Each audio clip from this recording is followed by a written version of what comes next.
It's time to realise the concept of time management. एक बहुत ही अलग और बहुत ही खास चीज़ आपके लिए लेकर आया हूँ। बहुत इंपॉर्टेंट सेगमेंट है और डेफिनेटली आज की क्लास के बाद आपको टाइम मैनेजमेंट न कर पाने के तरीके आज आपको पता चल जाएंगे। आज की क्लास में आपको पता चलेगा कि ऐसी कौन सी चीज़ें हैं एक्चुअली में जो आपको हराती हैं और आप कभी ध्यान ही नहीं दे पाए कि वो चीज़ें आपकी दुश्मन आपके अंदर बैठी हुई हैं।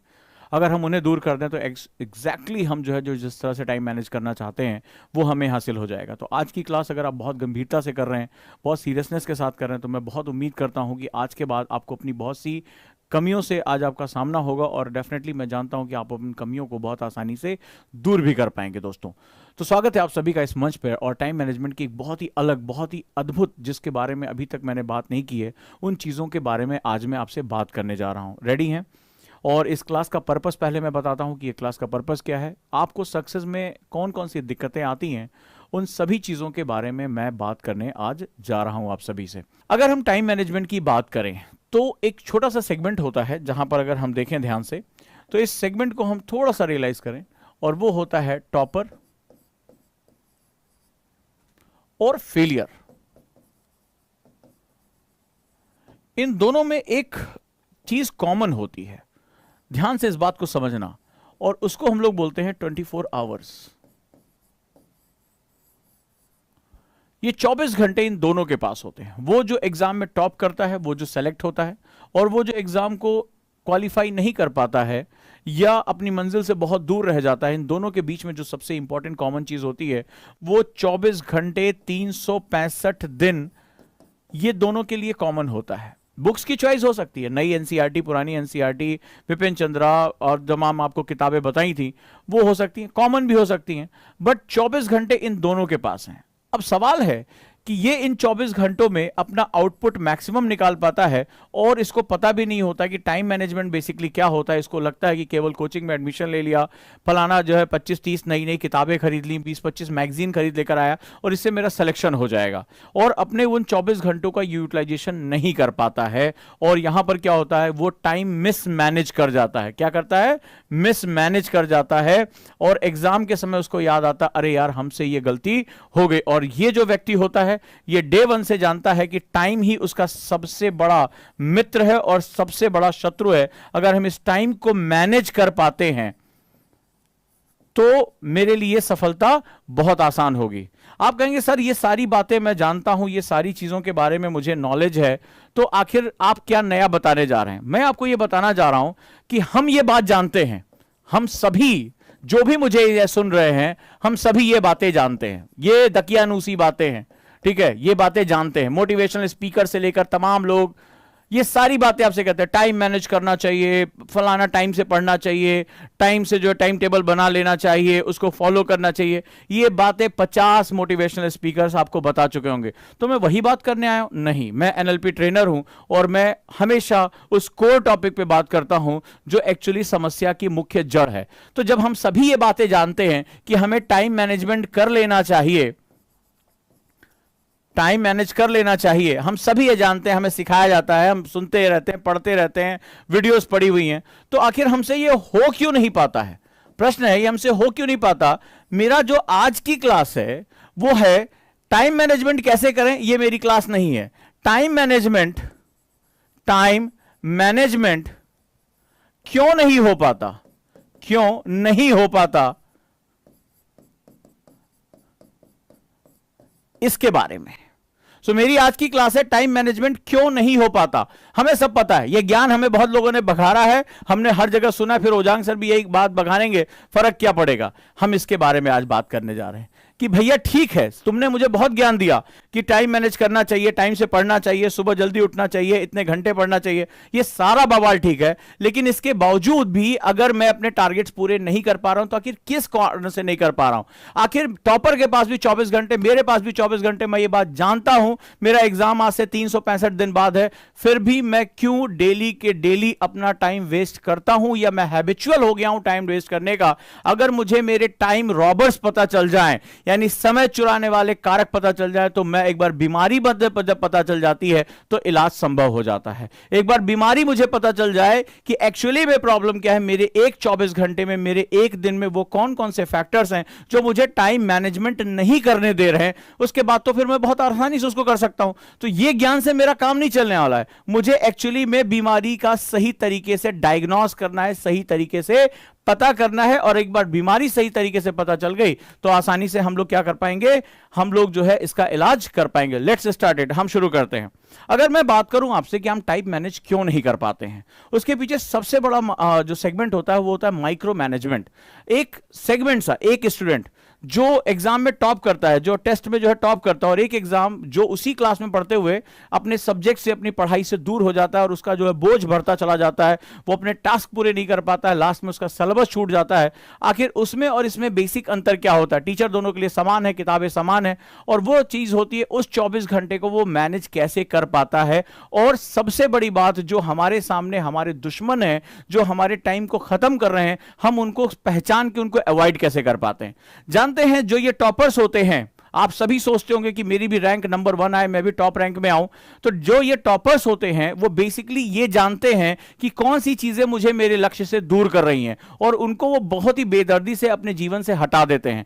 वो इतने दृढ़ निश्चयी होते हैं, वो जानते हैं कि ये चीजें मुझे बर्बाद कर रही हैं, ये चीजें मेरे लिए जो है वो गलत कर रही हैं, उनको वो अपनी लाइफ से हटा देते हैं। तो चलिए आज मैं सबसे पहले आपको टाइम रॉबर्स के बारे में बताता हूं। टाइम रॉबर्स का कॉन्सेप्ट होता है कि जो मेरे समय को खा रही हैं, मेरे समय को खा रही हैं। मैंने कल आपको बताया था कि डायरी मेंटेन करिए, इसको हम लोग बोलते हैं टाइम रॉबर्स, यानी समय चुराने वाले अव्यय। ये जो 24 घंटे हैं आपको अनजाने और जाने पता ही नहीं चलता है, और ये आपका 24 घंटे में से समय निकाल ले जाते हैं। अगर मेरी बात पहुंचे तो मुझे बताइएगा, कल मेरी बात आप तक पहुंची? कितने मेरे पास मैसेज आए जिन्होंने अपने माता पिता को पत्र लिखा, उनकी जो फीलिंग्स हुई। कई लोगों ने कहा कि सीरियसली बहुत दिन बाद हम इतना गहरे से इमोशनल हुए, बहुत अच्छी फीलिंग आ रही है, thank you, love you all. आप लोगों ने बहुत मुझे प्यार दिया और उसको करके दिखाया। कई लोगों ने सुना, उसको किया नहीं। तो ये चीजें, मेरी जो चीजें होती हैं, एनएलपी को अनुभव किया जाता है, एनएलपी अंदर से वो प्रैक्टिस से निकल कर आता है। तो आज मैं आपसे बात करने जा रहा हूं टाइम रॉबर्स के बारे में, यानी वो चीजें जो आपके 24 घंटे में से जो आपका प्रोडक्टिव एरिया है उसको खींचकर बाहर निकाल देते हैं, वो बर्बाद कर देते हैं। तो चलिए, जितने भी आप, चाहे फर्स्ट ईयर में हो, सेकेंड ईयर में हो, सेगमेंट्स में हो, हम इसके बारे में अब बात करने जा रहे हैं। और हम आज बात करने जा रहे हैं टाइम रॉबर्स की। चाहे तो आप इसको लिख भी सकते हैं। टाइम रॉबर्स की दो कैटेगरी होती है। एक को हम लोग बोलते हैं एक्सटर्नल, यानी बाह्य।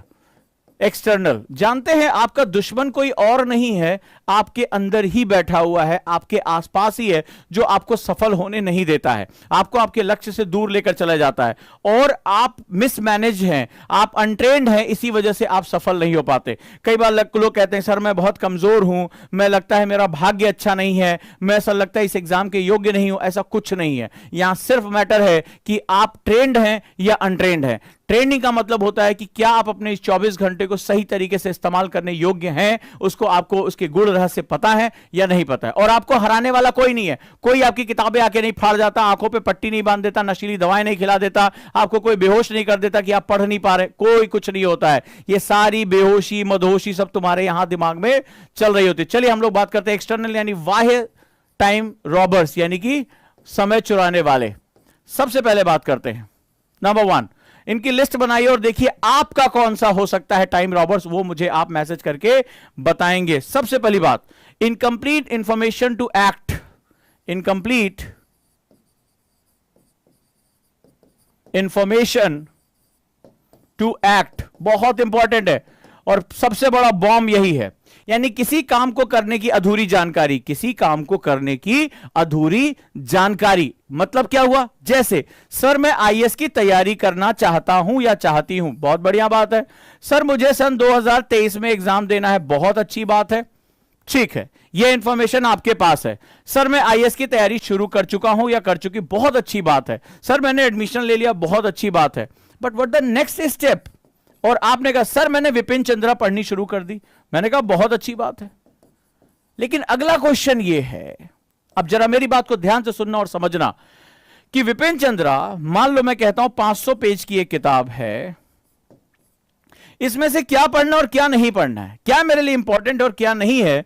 और आपने बिना प्रॉपर इंफॉर्मेशन की इस एग्जाम प्रिपरेशन के आपने सीधे उठाई किताब और उसको यूनिवर्सिटी के बुक की तरह पढ़ना शुरू कर दिया। आपने बिना इस पे ये जाने कि कौन सा तथ्य आपको अधिक फोकस करना है, कौन सा कम फोकस करना है, आपने इसमें अपनी पूरी एनर्जी, पूरी ताकत यहां पर झोंक दी। नतीजा क्या हुआ, धीरे धीरे ये किताब आपका एक बहुत कीमती समय निचोड़ना शुरू कर देती है। या हो सकता है आप इतिहास में 3-4 किताबें लेकर चले आए हो हिस्ट्री पे, एक ही टॉपिक पे, और वहां पर आप सबको थोड़ा थोड़ा थोड़ा थोड़ा एक बार पढ़ रहे हो। ये भी क्या कर रहा है, आपको एक्चुअली में नहीं पता है कि मुझे तैयारी करने के सही डायरेक्शन कैसे लेनी है। Incomplete information to act in any sense, चाहे आप सॉफ्टवेयर इंजीनियर हो, चाहे आप जो है किसी प्रैक्टिस में हो, चाहे आप यूपीएससी की प्रिपरेशन कर रहे हो, सबसे बड़ा टाइम रॉबर जो मैंने देखा है वो यही होता है, हमें काम करने का सही तरीका नहीं पता होता है। तो नतीजा ये होता है कि एक एक किताब, एक एक सब्जेक्ट हमारा इतना टाइम खा जाता है। तैयारी के 365 दिन में, यानी अगर मैं उसको 12 महीने में बांट लूं, तो अगर आप ईमानदारी से मुझे बताइएगा, जो लोग 3-4 महीने से तैयारी कर रहे हैं, शुरुआत के 3 से 4 महीने आप बहुत स्लो होते हैं, आप आराम आराम से मस्ती में चलते हैं। लास्ट में जैसे जैसे टाइम बीतता चला जाता है आपकी हालत खराब हो जाती है, आप टाइम मिसमैनेज कर जाते हैं। अच्छा ये छोड़े वो पढ़ लें, वो छोड़े वो पढ़ लें, और लास्ट में क्या होता है, लगभग आधे लोग जो फॉर्म भरते हैं वो एग्जाम सेंटर नहीं जाते, एग्जाम को ड्रॉप कर देते हैं, क्योंकि उनको लगता है कि वो बिल्कुल बुरी तरीके से फेल हो चुके हैं और अब वो सिलेबस को पूरा नहीं कर पाएंगे। एग्री करते हैं, ऐसा होता है। तो सबसे पहला सेगमेंट होता है इनकंप्लीट इंफॉर्मेशन टू एक्ट, यानी किसी काम करने की सही जानकारी ना होना या अधूरी जानकारी होना। जब मैंने बार बार यहां पर कहा, ठीक है आप आईएएस बनना चाहते हैं, अच्छी बात है, क्या आपने सिलेबस पढ़ लिया, क्या आपने सिलेबस एनालिसिस कर लिया, क्या आपने प्रीवियस ईयर पेपर पढ़ लिया, क्या आपने इस बारे में काम कर लिया कि मेरा मोटिवेशन फैक्टर क्या है, यानी मैं आईएएस या आईपीएस क्यों बनना चाहता हूं और मेरे लिए क्या इंपॉर्टेंट फैक्टर्स इंपॉर्टेंट हो जाते हैं। क्या आपने अपने कारकों पर गंभीरता से सोचा कि कल को जब थकान होगी, मेरे पास जो है वो मुझे ऊब होगी, मैं हार मानने लगूंगा, तब कौन सा मोटिवेशन फैक्टर मुझे खींचकर आगे लेकर जाएगा। आपने इन सब चीजों पे काम नहीं किया, आप सीधे गए और इंटरनेट पे देखा, बुक खरीद के लेकर आए। बच्चे मुझे फोटो भेजते हैं, सर ये वाली किताब पढ़ लें क्या, ठीक है, और वहां से जब है उनका बेसिक, मैं उनसे पूछता हूं इसके पहले के स्टेप पूरे हो गए हैं क्या, बोला नहीं नहीं सर किताब शुरू करते हैं फिर धीरे धीरे सीख जाएंगे। मुझे समझ में आ जाता है कि ये फिर सीखते सीखते बहुत समय लेने जा रहा है। तो पहली चीज, किसी भी काम को करने से पहले उसकी पूरी पर्याप्त जानकारी लेना बहुत जरूरी है। आगे आ जाते हैं, नेक्स्ट वन है telephone and social media.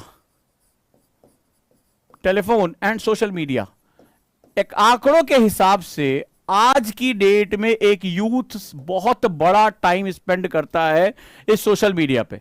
Average एक यूथ मिनिमम जो है वो 35 मिनट्स, एवरेज की बात कर रहा हूं world wide level, 35 minutes spend करता है। अगर 35 मिनट्स में आप अंदाजा लगाइए, केवल वो सोशल मीडिया पे अपना स्पेंड करता है। एवरेज लोग इससे ज्यादा भी करते हैं, कुछ लोग इससे थोड़ा बहुत कम कर सकते हैं। 35 मिनट्स वो सिर्फ सर्फिंग में खर्च कर रहा है आज की डेट में, ये बहुत ह्यूज अमाउंट है। और अंदाजा लगाइए, अगर आप 35 मिनट आप बुक को पढ़ने में लगाते हैं, आप बुक को पढ़ने में लगाते हैं, तो आप हर 2 हफ्ते में, 2 वीक में एक बुक खत्म कर सकते हैं। इक्वल टू इतना है, राइट।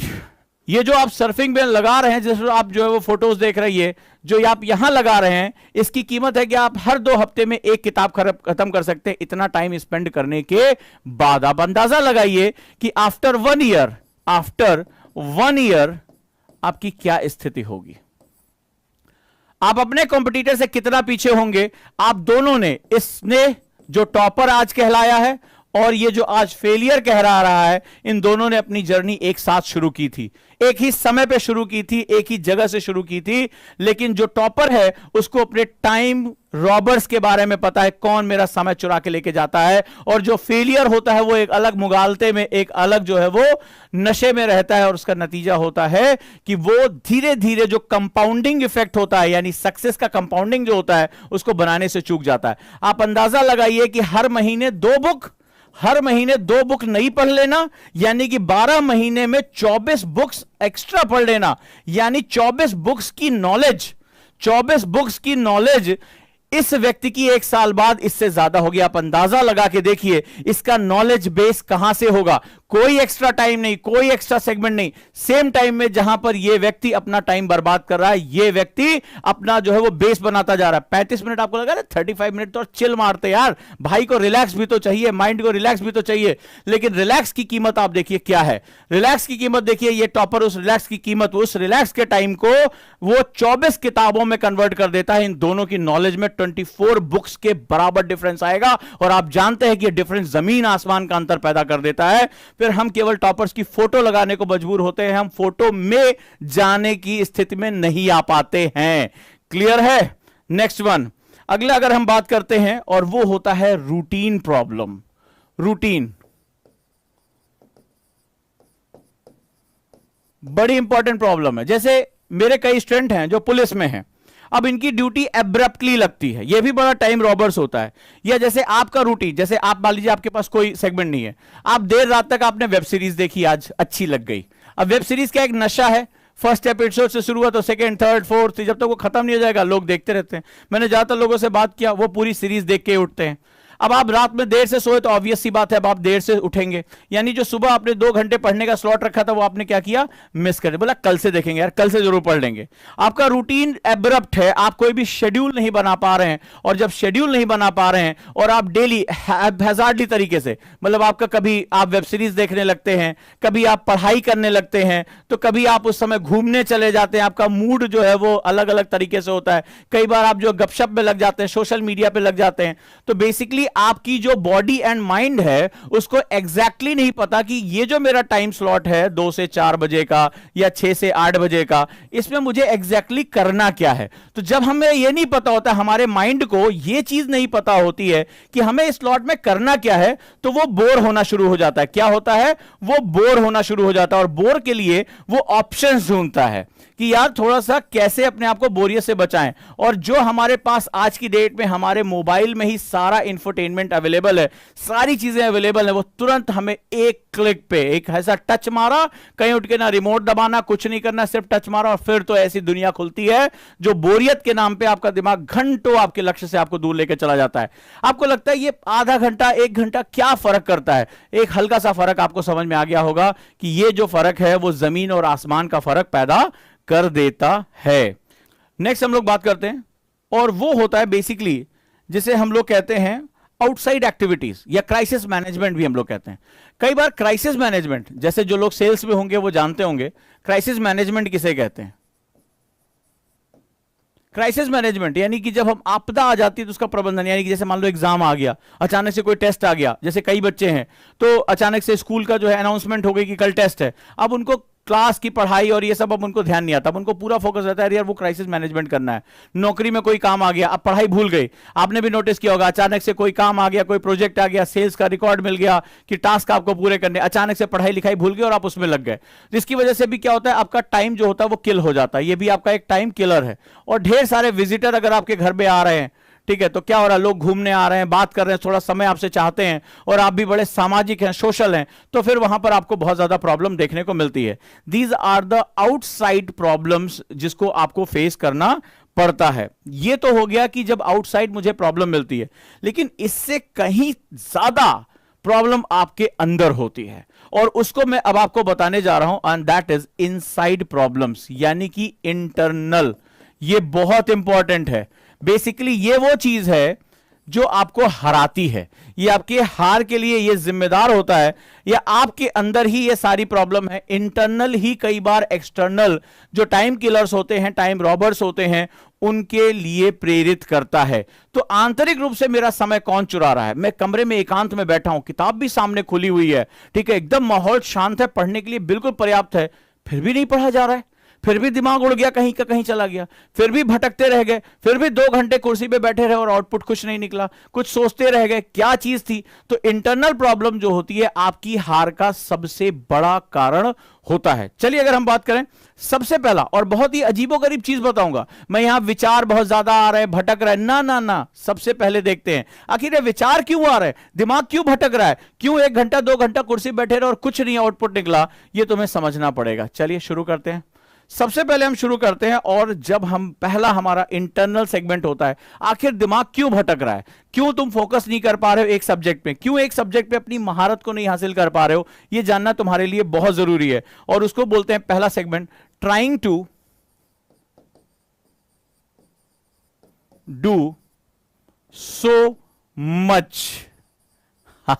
ये सबसे इंपॉर्टेंट है। सारे बवाल की जड़, ये विचार इतने आ कहां से रहे हैं, ये थॉट्स इतने कहां से जनरेट हो रहे हैं, उसके पीछे जो सब कुछ है वो है एक साथ बहुत ढेर सारी चीज करने की कोशिश।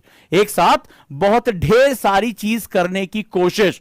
कई लोगों का मैंने टाइम टेबल देखा, सुबह उठेंगे, ज्योग्राफी ऐसे होता है टाइम टेबल, बताना 1 hour, history 1 hour, polity 1 hour, newspaper 1 hour, science 1 hour, इस तरह का टाइम टेबल बनाते हैं। मतलब एक ही दिन में ब्रह्म ज्ञान लेके निकलेंगे जब शाम को सोएंगे, और उनका दिमाग किसी भी विचार को पढ़ने, सोचने, उसको एसिमिलेट करने, उसके ऊपर अपनी धारणा बनाने का समय नहीं पाता है।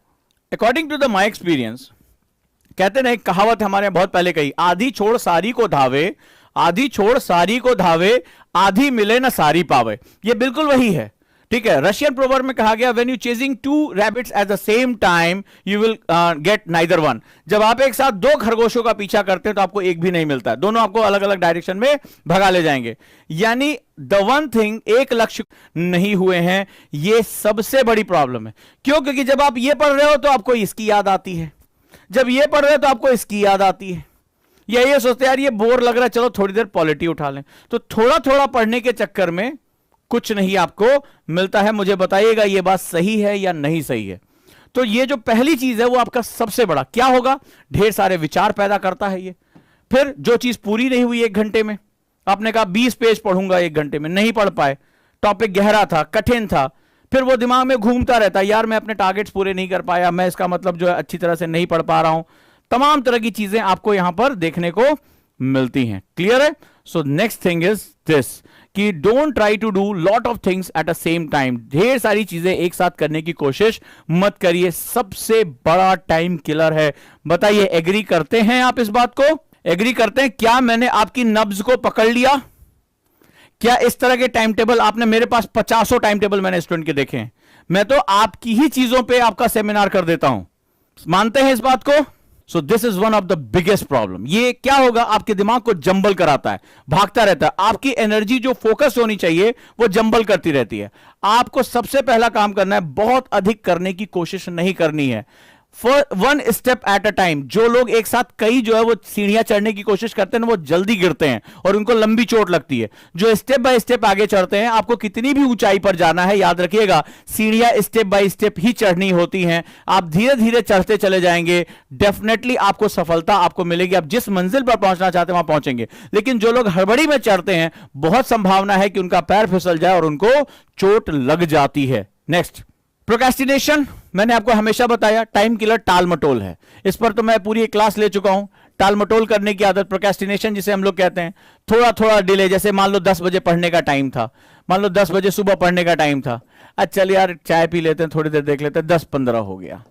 अरे बैठ गया भाई, 15 मिनट में क्या हो जाएगा। लेकिन तुम्हें अभी कैलकुलेट करके देखना, एक दिन में तुम्हारे पास पढ़ने के 4 स्लॉट हैं, ठीक है, 4 स्लॉट हैं, और आपने हर बार 15-15 मिनट लेट किया, यानी आपका 1 घंटा आपने क्या किया, प्रोक्रेस्टिनेशन में बर्बाद कर दिया। यानी 365 दिन में अगर मान लीजिए 340 दिन भी आप स्टडी करते हैं तो 340 घंटे आप अंदाजा लगा रहे हैं कि कितना घंटे आपने प्रोक्रेस्टिनेशन में बर्बाद किया। ये 15 मिनट आपको दिखने में बहुत छोटा लग रहा है, अरे बोले 15 मिनट डिले कर दिया, कौन सा डिले कर दिया। लेकिन जब आप 1 साल में अनुमान लगाइए 340 घंटे, और अगर आप 2 साल तैयारी कर रहे हैं तो आप अंदाजा लगाइए आप अपने कॉम्पिटिटर से, टॉपर से कितना पीछे चले गए।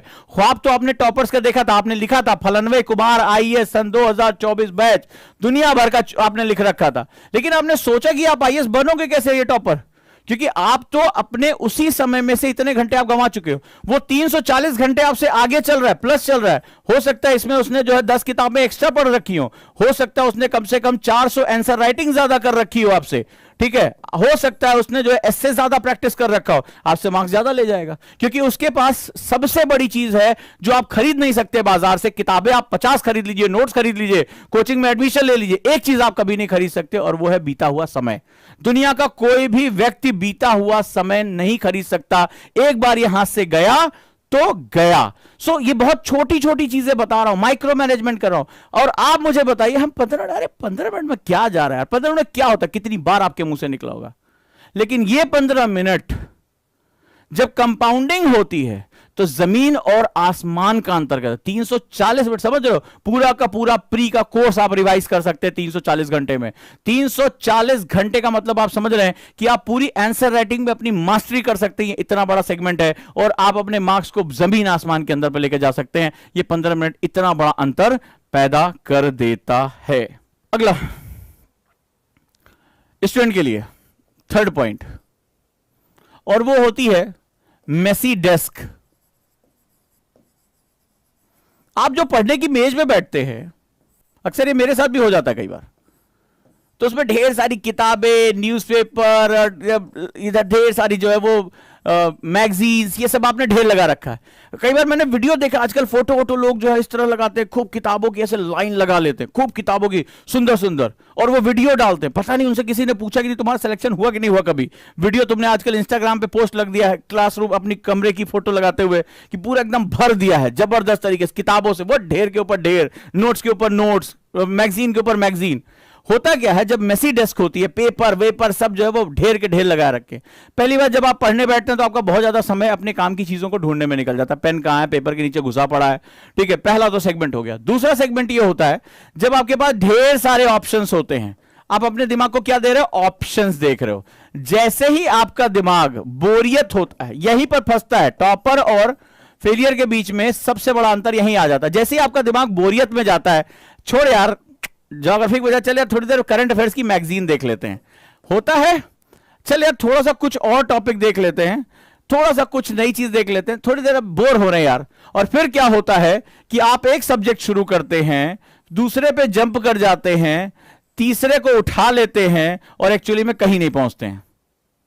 फिर आपको ये लगता है कि 2 घंटे मैंने किया क्या, ना मैं करंट अफेयर्स पढ़ पाया, ना मैं ज्योग्राफी पढ़ पाया, ना मैं आंसर राइटिंग कर पाया, मैं सिर्फ किताबें पलटता रहा, सोचता रहा, इतने दिन में ये खत्म कर लेंगे, ये अच्छा लगेगा।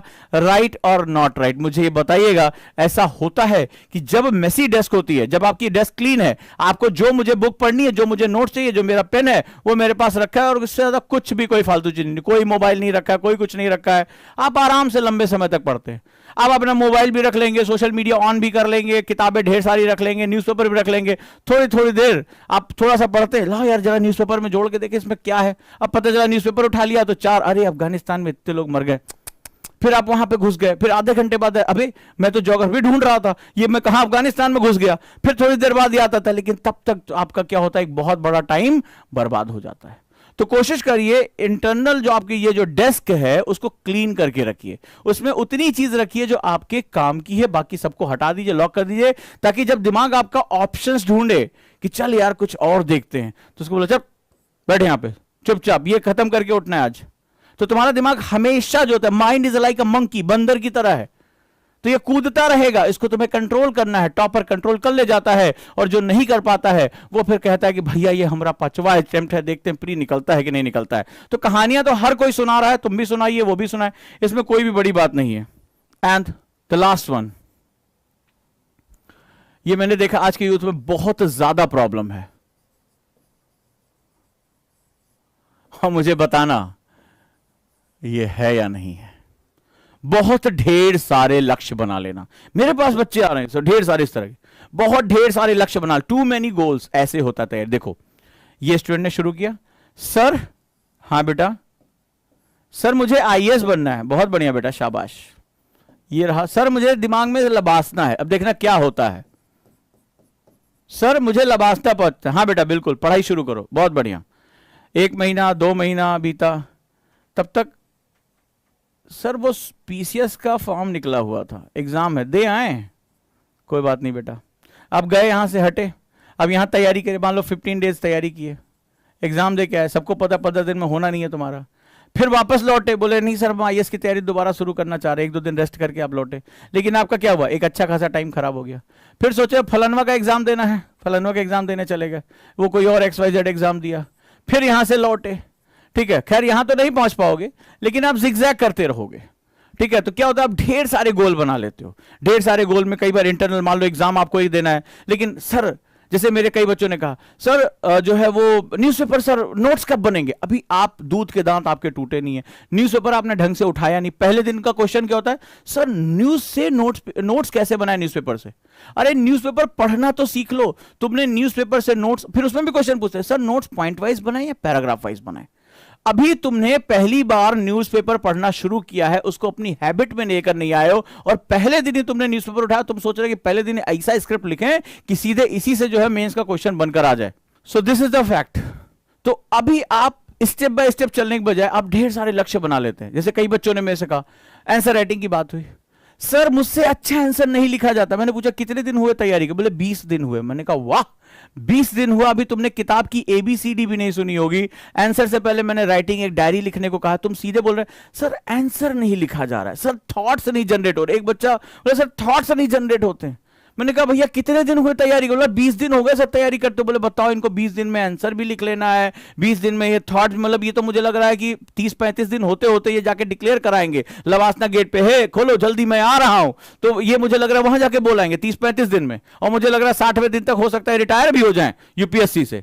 60 दिन होते होते 2 महीना होते होते हो सकता है बोले कि कैबिनेट सेक्रेटरी पोस्ट से रिटायर भी हो रहा हो। भाई जब तुम 20 दिन में तुम किताब पढ़ना, न्यूज़पेपर की नोट्स बनाना, तुम आंसर राइटिंग में डेप्थ में थॉट जनरेट करना, तुम सब कुछ सीख लेना चाहते हो, तो 60वें दिन तुम रिटायर भी हो जाओगे कैबिनेट सेक्रेटरी के यहां से। तो 61वें दिन हम तुम्हारा विदाई समारोह भी कर दें, राइट या रॉन्ग। तो यहां पर यही चीज होता है, वी थिंक लॉट। बहुत से बच्चों की ये प्रॉब्लम आ रही है, they are thinking lot of, मतलब वो अपना समय नहीं लेना चाहते हैं कि आप देश की सबसे बड़ी परीक्षा में आ रहे हो, आपको व्यक्तित्व निर्मित करना है, आपको अपनी छोटी छोटी चीजों से लड़ना है, अपनी पर्सनालिटी को बहुत ज्यादा ग्रूम करना है, बहुत ज्यादा हाई पिच पे ले जाना है, अपनी लेखनी पे, अपने बात करने के तरीके, अपने सोचने के तरीके, दबाव को झेलने के तरीके, अपने चारों तरफ के जो है वो जो आलोचनाएं होती हैं उसको भी पॉजिटिवली लेने के तरीके, अपना शेड्यूल मेंटेन करने का तरीका, अपने ब्रेन को हमेशा जो है वो अलर्ट रखने के तरीके, इन सब तरीकों को सोचने की बजाय आप 15-20 दिन में, इनको मैं जानते, मेरी क्लास के बच्चे जानते बहुत हो जान के, मैं इनको पैराशूट स्टूडेंट्स कहता हूं। पैराशूट ऊपर से जम के मम्मास बुआए हैं, ये लड्डू खा के तिलक लगा पहुंचे भैया सर, ये मैगी स्टूडेंट है, ये सोचते जैसे मैगी 2 मिनट में बनती है, ठीक है, वैसे जो है वो UPSC भी आ गए भैया। कई बच्चे मुझसे पूछते सर कोई ऐसी किताब बताइए प्री धड़ाक से निकल जाए। मैंने कहा ऐसी वाली तो हम भी ढूंढ रहे हैं, मिले तो हम भी कम से कम करोड़ 2 करोड़ में बेचे, कहां यहां पढ़ा पढ़ा के जो है वो लगे पड़े। तो ऐसी वाली किताब तो हम भी ढूंढ रहे कि ऐसे पढ़ने से प्री निकल जाए। पूछते हैं लोग। अब एक बच्चे का मैसेज है, सर मैं आईएएस टॉप करता, पहले दिनों डिक्लेयर मैं आईएएस टॉप करना चाहता हूं, बताइए कैसे पढ़ाएंगे। जवाब तो देने का मन होता है कई बार, लेकिन अब क्या करें, प्रोफेशन ऐसा है कि नहीं जवाब दे पाते। चलो खैर, राइट। तो डोंट थिंक अबाउट, बहुत ज्यादा गोल्स बना लेने से आप कहीं नहीं पहुंचोगे, आप जिगजैग मोशन करते रहोगे और कभी भी अपने सपनों की दुनिया को नहीं पा पाओगे। ये छोटी छोटी गलतियां होती हैं जो एग्जैक्टली में आपको आपके लक्ष्यों से बहुत दूर ले जाती हैं। और ये मत कहिएगा कि आपने अपने टीचर से ये पूछा नहीं होगा या आपके दिमाग में ये चीजें चल नहीं रहेंगी। मेरे पास बहुत ढेर सारे मैसेज आते हैं, बहुत गुस्सा आती है, मुझे लगा आज मैं संदेश अपना दे ही दूं। जब आप बड़े निर्माण की तरफ जा रहे हैं, आप क्लर्क नहीं देने जा रहे हैं, आप देश के सबसे प्रतिष्ठित एग्जाम का हिस्सा बनने जा रहे हैं, इस एग्जाम को देने जा रहे हैं, यही बहुत बड़े गौरव की बात है। कितने लोग तरसते रहते हैं कि उनको UPSC की तैयारी का मौका नहीं मिलता। आप इस प्रक्रिया का एंजॉय नहीं कर रहे कि यह प्रक्रिया मेरे सोचने समझने, मेरे व्यक्तित्व को बदल के रख देगी। आज से साल 2 साल बाद में भारत की राज व्यवस्था, भारत के इतिहास, भारत के भूगोल, भारत की अर्थव्यवस्था, भारत के विज्ञान, भारत के समाज, भारत की जो प्रौद्योगिकी, इन सब विषयों पर मैं बहुत धाकड़ तरीके से बात कर पाऊंगा। तुम इसको एग्जाम में पास और फेल होने का तुमने पूरा जरिया बना रखा है। तुमने कभी अपने व्यक्तित्व विकास के बारे में सोचा ही नहीं कि यह मेरे व्यक्तित्व को बदल के रख देगा। आज कितने लोग तुम्हारे आसपास हैं जो भारत की प्रौद्योगिकी, ज्ञान, विज्ञान, संविधान, भारत की राजनीति, भारत के भूगोल, अर्थव्यवस्था, इन सब पर धाकड़ तरीके से बात कर सके। अरे जो इंजीनियरिंग कर रहा है वो ज्यादा से ज्यादा इंजीनियरिंग के बारे में जान लेगा, वही जान जाए, बहुत बड़ी बात है। तो उसको भारत के बारे में कहां पता। लेकिन आज जब आप इस प्रक्रिया में उतरते हैं तो आप हर चीज के विषय में नॉलेजेबल हो जाते हैं, आपको हर विषय पर बात करने के लिए जो तरीका महसूस हो जाता है। आप इस प्रक्रिया को एंजॉय करने की बजाय अचानक से सर मेरा होगा, मेरा नहीं होगा, सर हम 1 साल में आईएएस बन जाना चाहते हैं, हम सर 6 महीने में बन जाना चाहते हैं। बोले हम सर जिस दिन हम उतरे उसी दिन हम आईएएस हमें बना ही दो, छोड़ो कहां तैयारी वारी हमसे, कहां एग्जाम लोगे जबरदस्ती, हम इतना टैलेंटेड भरे ऊपर से नीचे तक टैलेंट से। तो उसका कुछ भी नहीं हो सकता। प्रक्रिया का एंजॉयमेंट करो कि यूपीएससी की प्रिपरेशन, पहले तो अपने आप को भाग्यशाली करो, ग्रेटिट्यूड करो, धन्यवाद करो अपने ईश्वर और खुदा का कि तुम उन लोगों में से हो जिन्हें ये इस लड़ाई को लड़ने का मौका मिला, अपने व्यक्तित्व को जो है वो निखारने का मौका मिला है। आपकी राइटिंग बदल जाती है, आपके नोट्स बनाने का तरीका बदल जाता है, सोचने का तरीका बदल जाता है, शब्दों के साथ, व्यवहार के साथ, ज्ञान के साथ। आप गूढ़ता में कि भारत सरकार ये पॉलिसी लेकर आ रही है, ये सही या गलत है, इस पर आप तर्क कर सकते हैं, आप अपने लॉजिक रख सकते हैं। कितने लोगों को यह लॉजिक पता होता है? ये चाय की दुकान पर भसड़बाजी नहीं है, यहां पर आप तर्क देते हैं, आप जीडीपी के आंकड़े देते हैं, आप उसके पक्ष और विपक्ष के बारे में बात करते हैं, अंतरराष्ट्रीय राजनीति के बारे में बात करते हैं। ये मौके को छोड़िए मत, इस मौके को पकड़ के रखिए, ये मौका आपके लिए बहुत इंपॉर्टेंट है। और जब आप इस मौके का एंजॉय करने लगेंगे, जब आप इस प्रक्रिया से मोहब्बत करने लगेंगे, प्यार में पड़ जाएंगे इस यूपीएससी के प्रोसेस के साथ, लबासना कहेगा ऐसे मोहब्बत वाले दीवानों को तो मुझे बहुत उम्मीद है। वो ऐसे मजनुओं को खोज रहे हैं, ऐसे दीवानों को खोज रहे हैं जिनको मोहब्बत है यूपीएससी से। तो आप यूपीएससी से मोहब्बत करने की बजाय आप दुनिया भर से मोहब्बत करते घूमते हैं। इसके साथ मोहब्बत कर लीजिए, ये तुम्हारी मोहब्बत की आरामगाह लबासना ही होगी, ये बात याद रखिएगा। सो ये बहुत, आप मानते हैं कि ये एक बहुत बड़ा टाइम किलर है? बहुत से बच्चे मेरे साथ कहते हैं, ठीक है, तो हम भी यही सोचते हैं कि 60वें दिन ये कैबिनेट सेक्रेटरी ना बन जाए, हमें तो यही टेंशन लगी रहती है इनकी प्रगति देखकर। सो टाइम मैनेजमेंट की मेरी ये क्लास जो है वो बेसिकली ये बताती है कि कौन सी चीज आपको टाइम मैनेजमेंट नहीं करने दे रही है। टाइम मैनेजमेंट कैसे करना है इसके बारे में मैं भी कई वीडियो बना चुका हूं और हजारों मोटिवेटर्स यहां बात कर रहे हैं। लेकिन मोटिवेशन से जिंदगी नहीं चलती है, आपको उसके क्रक्स की तरफ जाना पड़ता है, मैकेनिज्म की तरफ जाना पड़ता है, आपको सोचना पड़ता है कौन सी चीज सब कुछ जानने के बाद मेरे 24 घंटे में मेरा टाइम चुरा रही। आज आपके सामने है, इस पर विचार करिए, अपनी डायरी में लिखिए कि मेरे लिए सबसे बड़ा टाइम रॉबर कौन सा है, सबसे बड़ा फैक्टर कौन सा है, क्या किस कैटेगरी में मैं आता हूं और कौन सा ऐसा फैक्ट है जो मुझे सबसे ज्यादा परेशान कर रहा है। अब आपकी जिम्मेदारी उसको एलिमिनेट करिए। आपकी जिम्मेदारी है कि इस प्रक्रिया में रश आवर में मत जाइए। कॉन्सेप्टर बैच, इसीलिए मैं अपने बच्चों से कहता हूं कि कभी भी कॉन्सेप्टर बैच में आप रश आवर में मत जाइए। आप वहां पर प्रक्रिया जो फर्स्ट ईयर होता है अपनी पर्सनालिटी को निखारने के लिए काम करिए, स्किल्स पर काम करिए, मोहब्बत करिए यूपीएससी के प्रोसेस से, अपने सब्जेक्ट से साथ प्यार करिए। और जब आप किसी के साथ मोहब्बत में हो जाते हैं ना तो समय का पता नहीं चलता, एनर्जी इनफाइनाइट हो जाती है, फिर दिन और रात हमेशा तुम्हें वही चीज दिखाई पड़ती है। और जिस दिन यूपीएससी तुम्हारी मोहब्बत बन गई ना, उस दिन तुम खुद कहोगे कि बस जिस दिन मुझे एग्जाम देना है मुझे किसी से पूछना नहीं है, मुझे पता है कि लबासना मुझे बुला रहा है। तो जब तुम्हारी प्यार बहुत शिद्दत से होता, तुम्हें पता है कि तुम्हारी मोहब्बत तुम्हें बुला रही है, तो फिर अपना से तुम वहां पहुंच जाओगे। तो हम कॉन्सेप्टर को इसीलिए 2 पार्ट में तोड़ देते हैं। फर्स्ट ईयर में हम सिर्फ ये कोशिश करते हैं कि आप सिलेबस से दूर रहकर हर सब्जेक्ट की डेप्थ में जाने की कोशिश करो, उसके क्रक्स को समझने की कोशिश करो, उसकी मोहब्बत को समझने की कोशिश करो। एक बार ये सब्जेक्ट तुम्हारी पर्सनैलिटी का हिस्सा बन गया तो फिर इसके बाद जो बिल्डिंग बननी है वो तो बेतहाशा दुनिया देखेगी इस सेगमेंट को लेकर। तो इसी के साथ जुड़े रहिए। और ओजांग गाइस एकेडमी हमेशा ही कोशिश करती है, हम लगातार ये कोशिश कर रहे हैं, ये मेरी क्लास भी उसी कॉन्सेप्टर बैच का हिस्सा है, उसी फाउंडेशन एनसीईआरटी बैच का हिस्सा है, जहां हम लगातार कोशिश करते हैं कि कौन सी चीज मेरे बच्चे की सक्सेस को रोक रही है। हम उसको आते हैं, एलिमिनेट करते हैं, हम क्लास में बात करते हैं और हम कोशिश करते हैं कि हम आपकी इस प्रॉब्लम को खत्म कर दें। क्योंकि एक बार वो बाधाएं खत्म हो गई तो जीत तुम्हारी कौन रोक के दिखाएगा, जरा देख के बताओ। अगर तुम चलने की हिम्मत रखते हो, सफर में रुकते नहीं हो, पैर तुम्हारे चलते रहते हैं, बाधाएं हमने हटा दी तो मंजिल तो तुम्हें अपने आप ही मिल जाएगी, कोई इसको रोकने वाला नहीं है। और लगातार हम यही कोशिश करते हैं और हमारी यही तकनीकी दूसरों से हटकर है, इसीलिए जो रिजल्ट्स हमारे फेवर में आते हैं वो बहुत ही बेशकीमती और बहुत ही बेहतरीन होते हैं। बहुत ही कम उम्र के बच्चे जो है लबासना पहुंच रहे हैं,